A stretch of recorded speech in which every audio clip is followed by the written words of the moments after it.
குடும்பம். சூரியன் வந்து நடுவால் இருக்குது. சூரியனை சுற்றி 8 கோள்கள் நீள்வட்ட பாதையில் சுற்றி வருகிறது. சரியா? சூரியனிலிருந்து முதலாவது கோள் என்ன கோள்?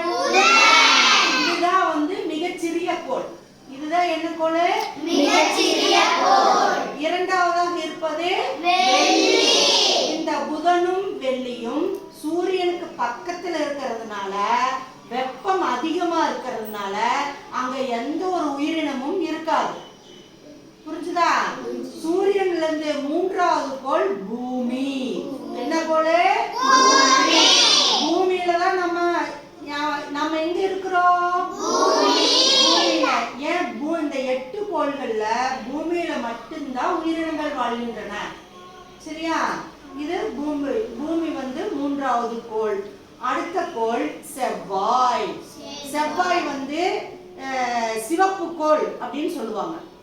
நம்ம பூமியிலிருந்து இந்த செவ்வாய் கிரகத்துக்கு ராக்கெட் மூலமா அனுப்பிச்சுட்டு அங்க மனிதர்கள் வாழலாமா அப்படின்னு சொல்லி இப்ப அறிவியல் ஆராய்ச்சியாளர்களா ஆராய்ச்சி பண்ணிட்டு இருக்கிறாங்க. செவ்வாய் கிரகத்துக்கு குடி போறது. சரியா? நம்ம இங்கிலீஷ் லெசன்ல கூட ஒண்ணு வந்துச்சு இல்லையா? அது மாதிரி.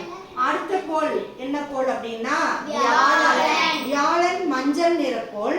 வியாழன் தான் இருக்கும் கோள்களிலேயே மிகப்பெரிய கோள். உருவத்தில் மிகப்பெரிய கோள் எது? உருவத்தில் மிகச்சிறிய கோள் எது? புதன். அடுத்த கோள் என்ன கோள் அப்படின்னா சனி. சனி கோள் வந்து வளையங்கள் உள்ள கோள். வளையம் இருக்கு. சனியை சுத்தி இப்படி நம்ம ரிங்கு மாதிரி வளையம் இருக்கும். அதுக்கு அடுத்த கோள் யுரேனஸ். அடுத்த கோள் நெப்டியூன்.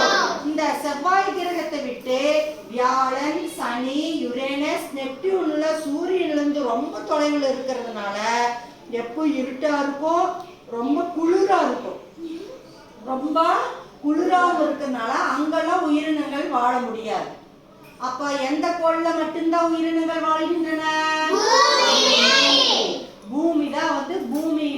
இந்த 8 கோள்களும் சூரியனை நீள்வட்ட பாதையில் சுற்றி வருகின்றன. இதுதான் சூரிய குடும்பம்.